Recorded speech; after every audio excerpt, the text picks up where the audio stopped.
Ya, ini foto saya ketika wisuda. Ya. Di Sentul International Convention Center pada tanggal 6 Maret 2024. Sementara foto yang tadi Mas Roy menggunakan toga. Setelah Mas Roy berhasil mempertahankan proposal disertasi di hadapan ini sebelum saya berhasil, sebelum saya dinyatakan lulus. Ini masih promovendus. Masih promovendus ya. Kalau cowok itu promovendus, kalau cewek itu promovenda. Itu enggak. Karena derajat itu hanya ada 360. Ya, jadi saya nggak pernah hiperbolik kayak si dokter palsu omong-omong itu gitu, Pak. Itu. Jadi itu penting banget, Mas. Jadi artinya moga-moga ya sekali lagi Pak Hakim Tunggal, Pak Iketut Darmawan bisa benar-benar mengerti. Karena apa? Saya melihat gini, saya minta pendapatnya Mas Gawat. Boleh. Ada banyak sekali upaya penyesatan atau upaya pemengaruhan atau penghasutan ya dari pihak-pihak yang kemudian kita mohonkan dan yang turut mohon untuk mengarahkan seolah-olah yang kita mohonkan itu adalah masuk ke dalam pokok perkara. Jadi sudah masuk, dan enggak, kalau sudah masuk dalam pokok perkara itu tidak bisa lagi disidangkan di pra-peradilan. Nah itu. Padahal sebenarnya kan kita tidak menyentuh pokok perkara, meskipun yang kita bahas itu pokok perkara. Tapi kita tidak masuk ke dalam pokok perkara. Ya, gimana? Jadi gini Mas Roy. Kita sudah memberikan batasan yang signifikan pada saat kami menyusun surat permohonan pra-peradilan. Berkali-kali di dalam surat permohonan pra-peradilan, baik secara lisan juga maupun secara tertulis, kami sudah katakan bahwa kami tidak masuk ke pokok perkara.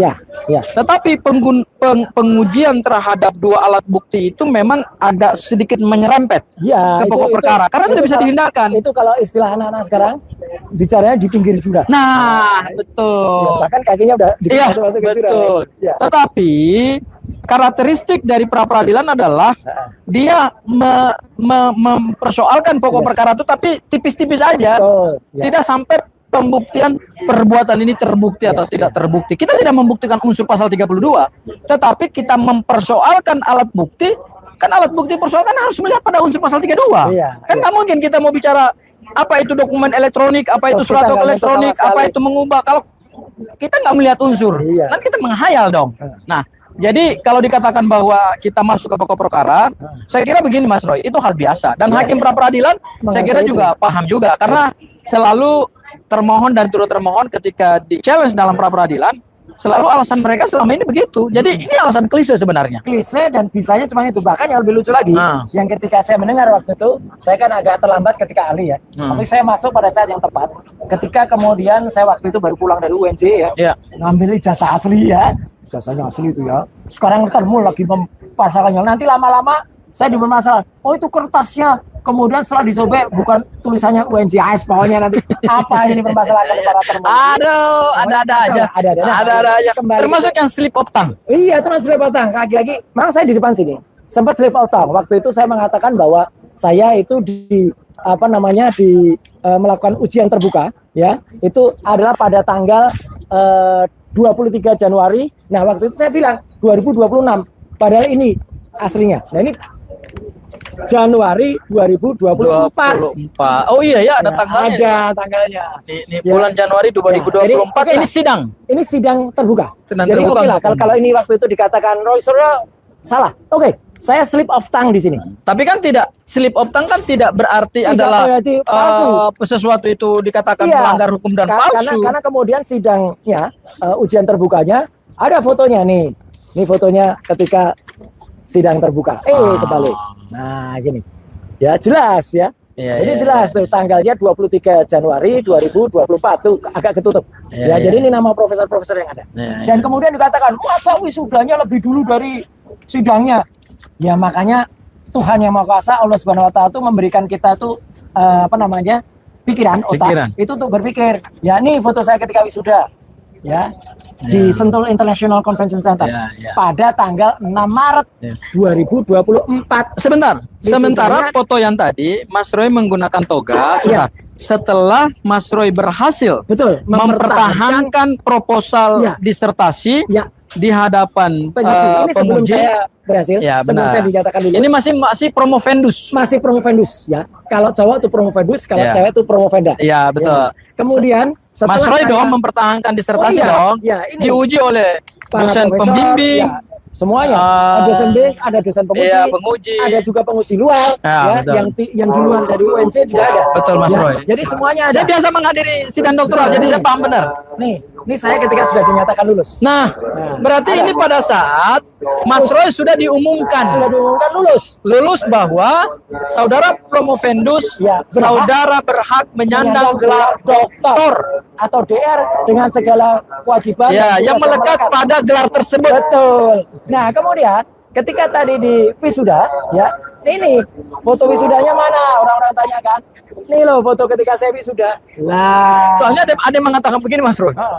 Masa pakai toga dulu sebelum wisuda? Ya nggak boleh. Loh tadi kan pada saat seseorang mahasiswa promovendus dinyatakan lulus, kemudian di kepalanya itu dipasangkan toga bahwa gelar doktor itu sudah sah. Dan seseorang itu kalau sudah dinyatakan sah Mas Roy, mau wisuda tidak wisuda itu ini bukti ketika saya di wisuda. Dan satu bukti lagi, wisudanya tanggal berapa nih? Saya ketika bersama istri, enggak ya, ini saya sendiri. Lihat tuh tanggalnya. 6 Maret 2024. Berarti ujian terbukanya adalah 23 Januari 2024. Maaf kalau kemarin saya akui, saya kemarin agak tergesa-gesa mengatakan 2026. Gitu. Wisudanya 2024. Enggak, semuanya pada tahun 2024. Dan yang 1 Januari, yang satu adalah Maret. Dan yang paling penting, meskipun sudah ada ribut-ribut, katanya kan ada para termul itu yang mempermasalahkan di UNJ gitu.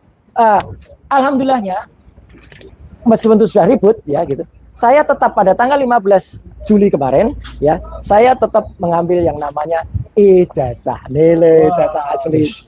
Kalau yang punya ijazah tunjukin dong. Ini ada watermarknya. Ada watermarknya. Kelihatan. Padahal ini difotokopi loh. Iya, ini scan asli. Ini scan asli ya, bukan yang kata si A tadi itu.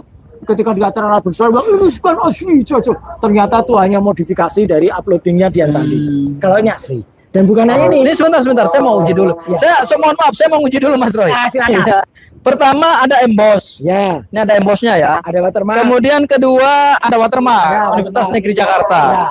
Kemudian yang ketiga ada lintasan stempel yang kena ke jas dan foto. Betul. Clear ini. Clear. Kemudian sebenarnya ada juga ini segel emas. Oh iya, segel emas. Gitu. Ada semuanya. Ini segel khusus. Ada semuanya. Dan ijazah itu akan dilengkapi, tidak akan lengkap tanpa yang namanya transkrip akademik. Nih transkrip nilainya. Coba saya lihat nilainya Mas Roy. Itu nilainya. S3 doktor. Kemudian IPK-nya 3,86. 3,86 ya. Gitu. B-nya cuma 1. Ada dua ya. B-nya 2. Jadi IP saya bukan di bawah 2. Kan ada yang IP-nya di bawah 2. Saya IP-nya 3,86. Dan ini asli dengan predikat sangat memuaskan. Nah, sebenarnya Mas Roy, kalau IPK 3,86 ini sebenarnya ini udah cum laude. Cuman mungkin biasanya kalau orang nggak cum laude, biasanya cum laude itu harus waktunya pas. Saya terus terang, saya memang sempat cuti. Karena waktu itu saya masih ada di dalam partai. Benar. Dan ketika saya tidak gini ya, kesibukan di partai kan luar biasa. Sehingga saya terpaksa pamit dari partai. Saya kemudian mengundurkan diri dari partai untuk menyelesaikan. Sebenarnya Mas Roy, secara nilai akademik ini cum laude. Saya jujur aja, saya tahu. Saya tahu. Nah, tapi ada syaratnya. Cum laude itu harus tepat waktu, tidak boleh melebihi tenggang waktu yang ditentukan oleh universitas. Saya memang tidak tepat waktu. Kalau saya kalau bekerja tapi kalau buat tidak. Tapi saya tidak melanggar aturan apapun. Dan sekarang ada yang berusaha itu. Katanya dia plagiat. Yang sudah menguji plagiat itu kampus UNJ sudah menguji dengan turnitin. Dan itu di bawah daripada rasul. Dan menguji turnitin tidak dengan satu bab itu aja yang diambil. Harus bab 1 sampai bab 5. Itu baru yang namanya uji. Karena gini Mas Roy. Bukan berarti hanya apa sih gini? Mohon maaf ya. Apa sih yang disebut dengan plagiat? Saya ini pernah menulis skripsi dan saya pernah menulis tesis. Jadi saya tahu ketentuan plagiat atau plagiarisme. Plagiat itu adalah kita mengambil hasil karya seseorang, kita comot, kita masukkan dalam tulisan kita, satu tanpa menyebut referensinya. Betul ya Mas Roy ya? Betul. Seolah-olah itu adalah hasil karya ilmiah ketika. Dan datanya juga yang diambil itu adalah data dari yang kita ambil. Kemudian hasilnya juga hasilnya mirip atau sama, hanya diubah. Misalnya tadinya PT Maju Berkembang, kemudian jadi PT berkembang maju. Nah, itu baru namanya itu plagiat. Ya. Jadi namanya kita comot dari hasil penelitian orang, kita ubah dengan teknik kita, sehingga seolah-olah kita mendapatkan hasil penelitian terbaru. Itu namanya plagiat. Itu namanya plagiat. Dari bab 1 sampai bab 5. Dan satu lagi Mas Roy, satu bab kayak gitu. Plagiat itu ada bobotnya. Ada rentannya, ada range-nya gitu loh.